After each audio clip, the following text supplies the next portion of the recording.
কোরআনের প্রত্যেক যে জায়গায় সালাত শব্দটা আসবে ওই জায়গায় সালাতের পরপরে জাকাত শব্দটা আছে না নাই? পুরো রমজান মাসে যখন কোরআন পড়বেন, কোরআনের যে কোনো জায়গা থেকে পড়বেন, যে জায়গাতেই আল্লাহ সুবহানাহু ওয়া তাআলা বলছে সালাত আদায় করতে হবে, সেখানেই আল্লাহ সুবহানাহু ওয়া তাআলা বলছেন জাকাত দিতে হবে। যেমন ধরেন, আমাদের কথা বাদ দিলাম, ঈসা আলাইহিস সালাতু ওয়াস সালামের কথা বর্ণনা করছেন আল্লাহ সুবহানাহু ওয়া তাআলা কোরআন মাজিদে। যখন মারিয়াম আলাইহিস সালাতু ওয়াস সালাম জনসম্মুখে বের হয়ে আসলেন এবং মানুষ তাকে গালমন্দ, নিন্দা, তুচ্ছ তাচ্ছিল্য করতে লাগলো, তখন তিনি তার বাচ্চার দিকে ইশারা করলেন। তখন তার বাচ্চা বলল কি, ইন্নী আব্দুল্লাহ আতানিয়াল কিতাবা ওয়া জাআলানি নাবিয়্যা। বলতে বলতে বলছে ওয়াউসানি বিসসালাতি ওয়াজ যাকাতি মা দুমতু হাইয়্যা। ঈসা আলাইহিস সালামের মুখের কথা। আর আল্লাহ আমাকে আদেশ করেছে যতদিন জীবিত থাকবো ততদিন সালাত আদায় করতে আর যাকাত দিতে। তথা যখন প্রথম জনসম্মুখে কোলের বাচ্চা মারিয়াম আলাইহিস সালাতু ওয়াস সালামের বুক থেকে, কোল থেকে কথা বলতেছে মানুষের সামনে, তখন সে পরিচয় দিচ্ছে, আমি আব্দুল্লাহ, আল্লাহর বান্দা, আল্লাহ আমাকে নবী করে পাঠিয়েছে, আর আল্লাহ আমাকে আদেশ দিয়েছে মা দুমতু হাইয়া, যতদিন জীবিত থাকবো ততদিন সালাত আদায় করতে আর যাকাত দিতে। ওখানেও শুধু সালাতের কথা বলা নাই, তার সাথে যাকাত যুক্ত আছে। তাহলে এমন একটা প্লেস, এমন একটা লোকেশন, এমন একটা জায়গা পবিত্র কোরআনে নাই যেখানে যাকাতকে সালাতের সাথে সম্পৃক্ত করা নাই, সালাতকে যাকাতের সাথে সম্পৃক্ত করা নাই। তথা এতটুকু স্পষ্ট যে আপনার ব্রেনে, আপনার মাথায় সালাতের বিষয়ে যে ধ্যান ধারণা আছে, যে গুরুত্ব তাৎপর্য আছে, ঠিক হুবহু সেই গুরুত্ব এবং তাৎপর্য যাকাতের। আল্লাহ সুবহানাহু ওয়া তাআলা প্রত্যেকটা জায়গায় যাকাতকে সালাতের সাথে সম্পৃক্ত করেছেন। সবচেয়ে মজার বিষয় হচ্ছে, আমরা যাকাত যে অর্থ সম্পদ আদায় করব, এই অর্থ সম্পদ কি আল্লাহর কাছে পৌঁছবে? কোনো রাস্তা আছে আল্লাহর কাছে পৌঁছার? কোনো রাস্তা নাই। তথা এখানে আল্লাহ সুবহানাহু তাআলাকে মানুষ কোনো উপকার করবে টাকা পয়সা দিয়ে, এর কোনো সুযোগ নাই।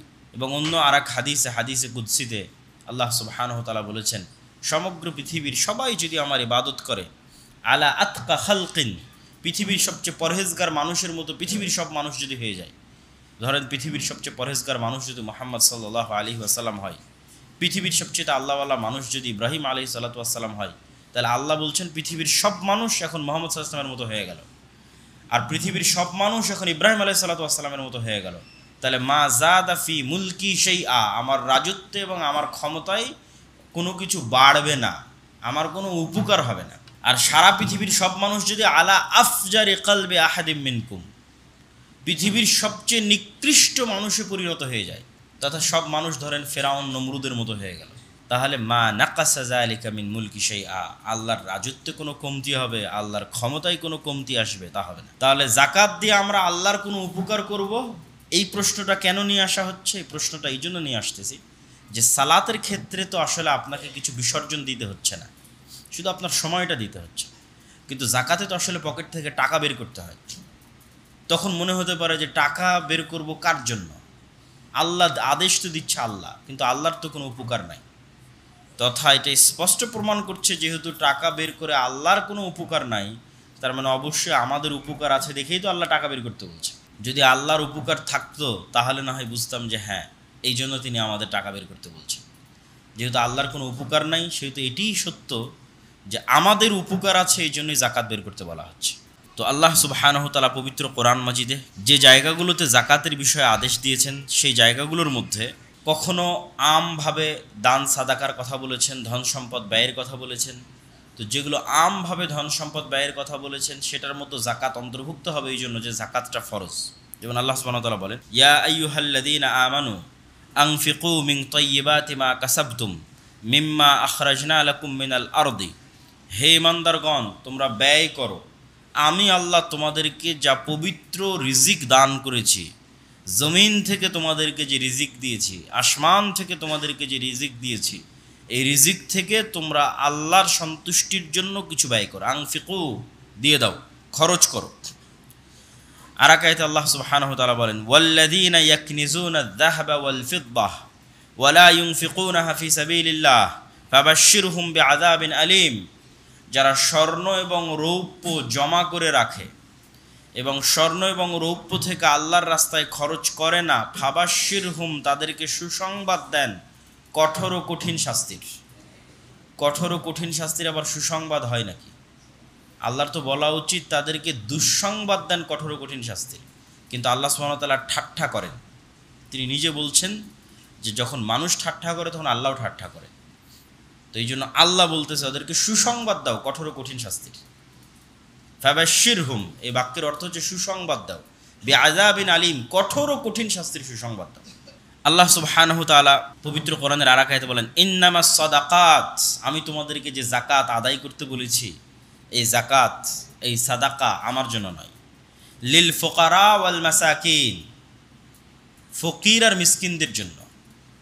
আর এক আয়াতে আল্লাহ সুবহানাহু ওয়া তাআলা বলেন, হাক্কুন লিসাইলি ওয়াল মাহরুম, তোমাদের সম্পদের মধ্যে লিসাইল ওয়াল মাহরুম, ফকির মিসকিন গরিব মানুষের নির্দিষ্ট হক আছে তোমার সম্পদের মধ্যে, অধিকার আছে তোমার সম্পদের মধ্যে।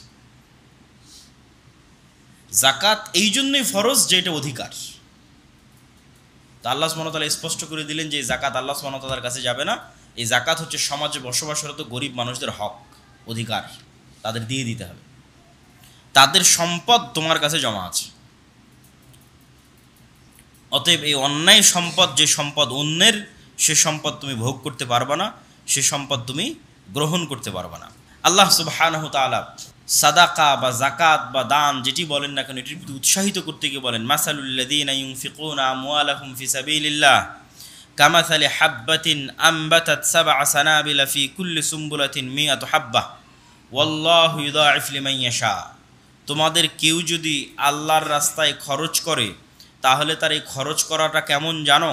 তার এই খরচ করাটা এমন যে একটা বীজ দানা আমি রোপণ করলাম, রোপণ করার পর ওই ধানের চারাটা বড় হলো, বড় হওয়ার পর ওই ধানের চারায় আরও 7টা শীষ বের হলো, ওই 7টা শীষে আরও অসংখ্য ধানের দানা তৈরি হলো। তাহলে আমি রোপণ করেছিলাম একটা ধানের দানা, সেই একটা ধানের দানা থেকে একটা গাছের 7টা শীষ, 7টা শীষে আরও হয়তো কয়েক শত ধানের দানা তৈরি হলো। তো ঠিক যেভাবে মানুষ একটা দানা পৃথিবীতে রোপণ করে, ঠিক একটা অর্থ যখন মানুষ ব্যয় করে, এটা পরকালে রোপণ হয়। বলেন আল্লাহু আকবার। তো জমিনে যেভাবে মানুষের রোপণকৃত বীজ বাড়তে থাকে, আল্লাহ বলছেন মানুষ যখন আল্লাহর সন্তুষ্টির জন্য দান করে, গরিব মিসকিনকে দেয়, পরকালে ওইটা রোপণ হয়, বাড়তেই থাকে। আল্লাহু ইউযাইফু লিমান ইয়াশা। এখানে তো দুনিয়াতে মানুষের যে লিমিটেড শক্তি আছে, এই লিমিটেড শক্তি দিয়ে মানুষ বাড়াচ্ছে, আর আল্লাহ বলছেন আল্লাহু ইউযাইফু লিমান ইয়াশা, আল্লাহ চাইলে পরকালের ওই যে বীজটা তুমি এখানে বসে থেকে রোপণ করলা, ওটাকে আমি আরও হাজার হাজার লক্ষ লক্ষ কোটি কোটি গুণে বাড়িয়ে দিতে পারি। তাহলে যে অর্থই আমরা ব্যয় করি না কেন, সেই অর্থটা সেভিংস, জমা, অ্যাকাউন্টে জমা হয়ে যাচ্ছে, যার উদাহরণ আল্লাহ সুবহানাহু ওয়া তাআলা দিয়েছেন এভাবে। আল্লাহ সুবহানাহু ওয়া তাআলা আরও বলেন, খুয মিন আমওয়ালিহিম সাদাকাতান তুতাহহিরুহুম ওয়া তুযাক্কিহিম বিহা। এই জায়গার থেকে যাকাতের নামটা এসেছে। হে আল্লাহর নবী, আপনি মানুষের সম্পদ থেকে যাকাত বের করেন, বের করার মাধ্যমে তুতাহহিরুহুম, এরা অপবিত্র আছে, এদেরকে পবিত্র করেন, ওয়া তুযাক্কিহিম, এরা অশুদ্ধ আছে, বিশুদ্ধ করেন। শাব্দিক অনুবাদ করলাম, তুতাহহিরুহুম, খুয, নেন, বের করেন, মিন আমওয়ালিহিম, মানুষের সম্পদ থেকে যাকাত নেন জোরপূর্বক। আল্লাহ আল্লাহর নবীকে আদেশ দিচ্ছেন। নিবেন কেন? তুতাহহিরুহুম, ওরা অপবিত্র আছে, পবিত্র করেন, ওয়া তুযাক্কিহিম, ওরা অশুদ্ধ আছে, বিশুদ্ধ করেন। তাহলে কি বোঝা গেল? যাকাতের মাধ্যমে মানুষের সম্পদ অপবিত্র থেকে পবিত্র হয়, মানুষের সম্পদ অশুদ্ধ থেকে বিশুদ্ধ হয়। ওয়ামা আনফাকতুম মিন শাইইন ফাহুয়া ইউখলিফুহু ওয়া হুয়া খায়রুর রাযিকিন। তোমরা যাই ব্যয় করো না কেন আল্লাহ সুবহানাহু তাআলার রাস্তায়, সেটা নষ্ট হয় না, সেটা অপচয় হয় না, বরং আল্লাহ সুবহানাহু তাআলা এটা তোমাদের জন্য জমা রাখে। ওয়া হুয়া খায়রুর রাযিকিন, আর আল্লাহ হচ্ছেন সর্বোত্তম রিজিক দাতা। তাহলে মানুষ যদি মনে করে এই আয়াতে আল্লাহ সুবহানাহু তাআলা মানুষের সন্দেহ দূর করছেন, যে ওয়া হুয়া ইউখলিফুহু, এটি বলার মাধ্যমে যে তোমরা যে অর্থ দিচ্ছ, যদি মনে করো এটা নষ্ট হয়ে গেল, হারিয়ে গেল, অপচয় হয়ে গেল, তাহলে আমি আল্লাহ বলছি এই অর্থ আমার কাছে জমা হচ্ছে। ওয়া হুয়া খায়রুর রাযিকিন, আমি সর্বোত্তম রিজিক দাতা। অতএব আপনি একটা ব্যাংকে জমা রেখে যতটা আস্থা পেতে পারেন, মানুষের কাছে জমা রেখে যতটা আস্থা পেতে পারেন, তার চেয়ে বেশি আস্থা পাওয়া উচিত কার কাছে জমা দিয়ে? আল্লাহ সুবহানাহু ওয়া তাআলার কাছে জমা দিয়ে। তিনি বলতেছেন এটা নষ্ট হবে না, তিনি এটা আপনার জন্য জমা করে রাখতেছেন।